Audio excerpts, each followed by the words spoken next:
Rangpur Carmichael college কেন্দ্রীয় ছাত্র সংসদ নির্বাচন সহ কলেজে সংস্কারের দাবিতে মানববন্ধন করছে শিক্ষার্থীরা।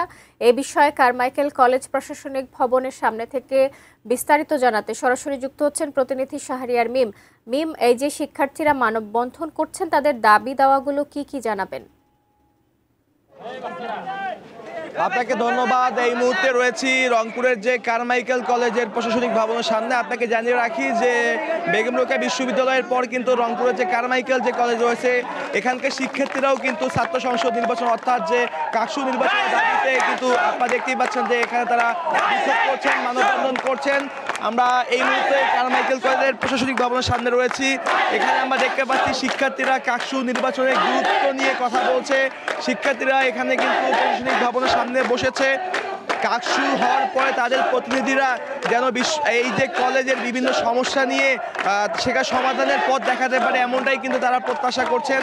এই পর্যায়ে যদি আমরা একটু শিক্ষার্থীদের সাথে কথা বলার চেষ্টা করি যে মূলত আপনাদের আজকে কার্যক্রমটা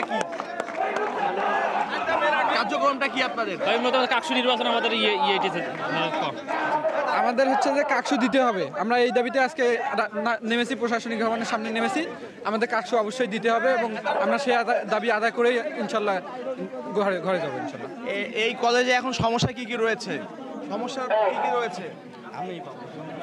তো যেমনটি আসলে দেখছিলেন যে এই যে কারমাইকেল কলেজের যে কাকসু নির্বাচনকে ঘিরে যে এখানকার শিক্ষার্থীরা তারা কিন্তু এখানে যে বিক্ষোভ করছে এবং সেটি কিন্তু ঘণ্টাখানেক আগে শুরু হয়েছে, যেটি আজকে কিন্তু আরও চলবে কয়েক ঘন্টা ব্যাপী। শিক্ষার্থীরা এখান থেকে বলছেন যে তাদের যে হলের সমস্যা রয়েছে, তাদের যে আবাসনের সমস্যা রয়েছে, তাদের যে শ্রেণীকক্ষে যে বিভিন্ন সুযোগ সুবিধার সমস্যা রয়েছে, তাদের পরিবহনের সমস্যা রয়েছে, এই সকল সমস্যার জন্য সমাধান মিলে কাকসু নির্বাচনে তাদের দিলে তারা আসলে তাদের প্রতিনিধি নির্বাচন করবে এবং প্রতিনিধি নির্বাচন করলে তারা কিন্তু আগামী দিনে তাদের সমস্যাগুলো সমাধানে কাজ করবে। তো রংপুরের কারমাইকেল কলেজ থেকে এই ছিল আমার কাছে সর্বশেষ।